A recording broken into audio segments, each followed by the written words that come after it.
Nate George from Georgia Tech, the new starting point guard for Syracuse, one of the top point guards available in the portal. Syracuse got him ahead of a few big-time schools, including North Carolina and the ACC. And, of course, they also got Nate Kingz, who last year at Oregon State shot 45% from the three-point line. Not 45% from the field, from the three-point line.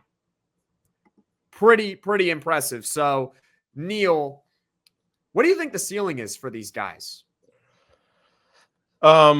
Well, let me just back up, and yes, let's give some props here to the Syracuse basketball staff. And obviously Alex Klein wasn't involved in last year's portal haul, and he was this year. And I'm sure that was a big factor in NIL money, et cetera.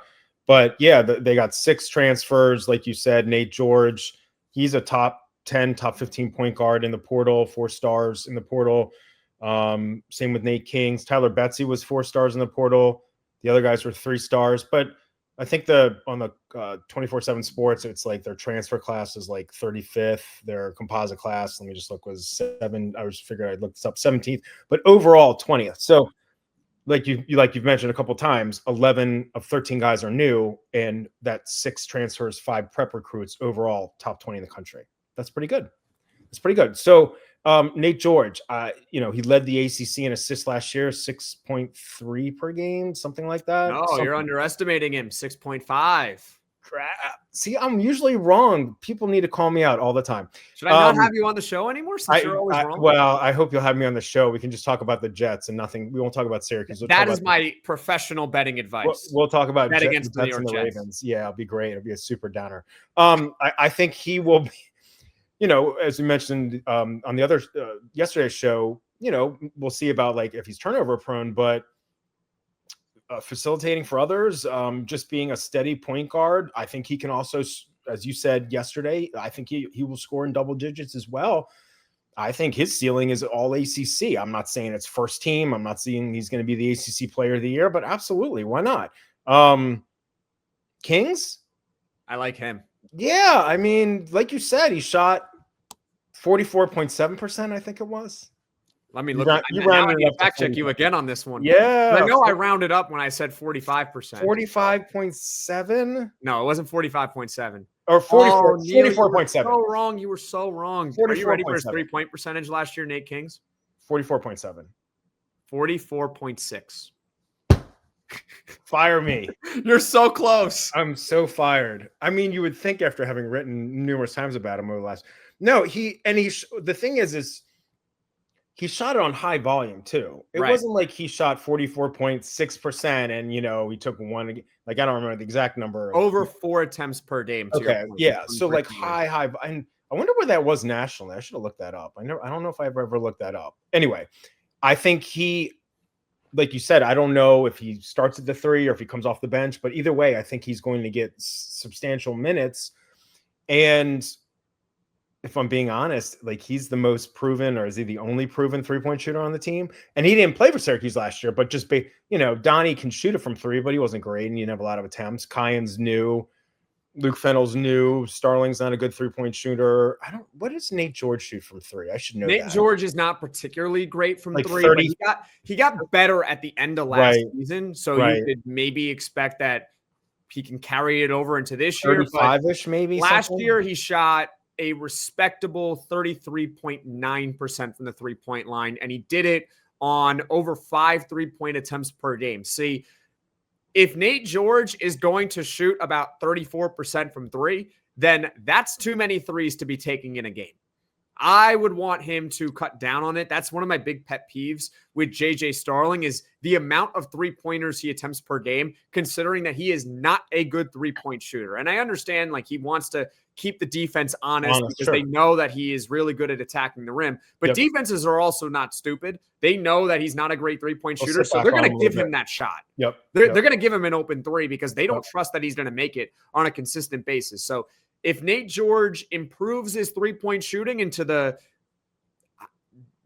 mid to high 30s, I would say, like at 36. Least 35, 36, maybe 37, 38%, then I would say that's probably a good amount of volume, 4 to 5 3-point attempts per game. But if he's going to be shooting less than 34% from the 3-point line, I don't want him taking that many attempts. I'd rather him use his passing ability, because he's one of the best passers in the conference, led the ACC in assists last year, and drive to the rim and go set up Nait Kingz and get him a bunch of 3-point looks, particularly early. You got to feed that man. Get him 6 to 7 threes a game, because he's someone that is capable.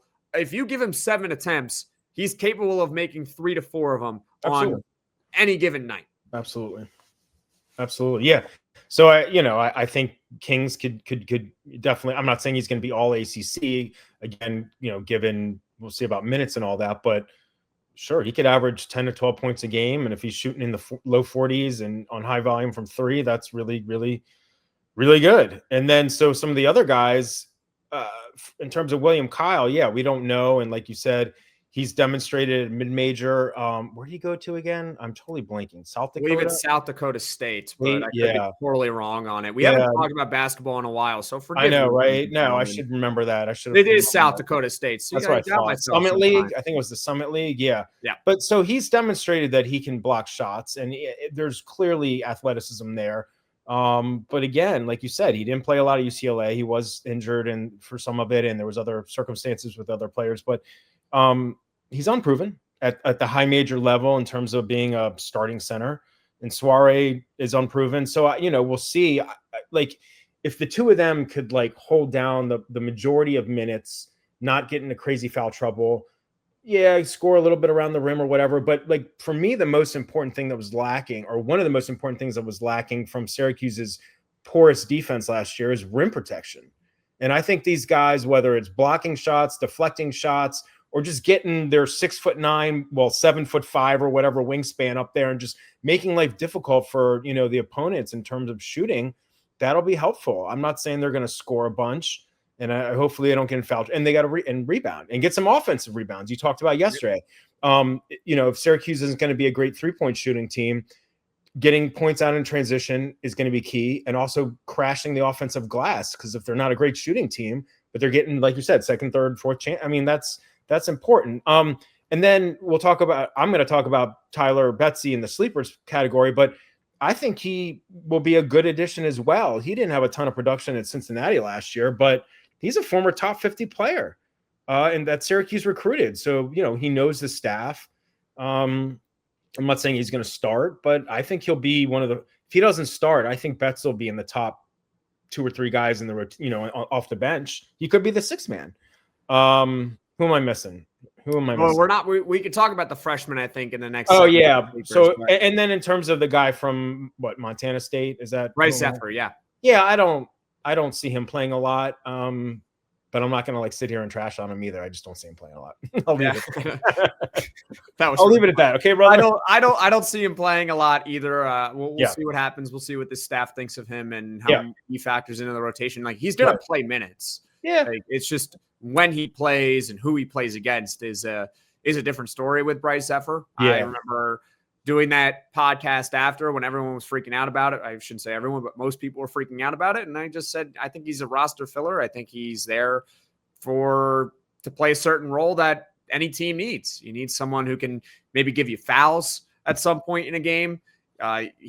He's athletic enough, so he can run around a little bit. Yeah, or and you need guys who can also practice against too. I mean, you need bodies on a team at the end of the day. You need to fill out a roster. So, and you bring up a good point there, Jackson. Not just bodies in terms of fouls and stuff, but if this team is going to play up tempo and if they're going to employ a full court press a lot, guys are maybe he comes in and helps, handle the ball handling a little bit here and there and helps out on a full court press or whatever. Yeah. I mean, that could be a role. I mean, even if it's 5 minutes a game or, whatever it is. But yeah, I don't obviously, but I mean, overall, again, this is all on paper.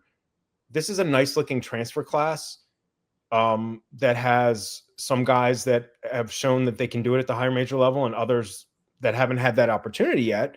So I'm not really faulting them, but I still think, and I think I said this yesterday on Locked On Syracuse, with 11 out of 13 new guys, how is this team going to gel? And I know that's a cliche statement, and I'm sure they're, getting real tight off the court and their buddies and all, but I'm saying on the court, how are they communicating, especially on defense?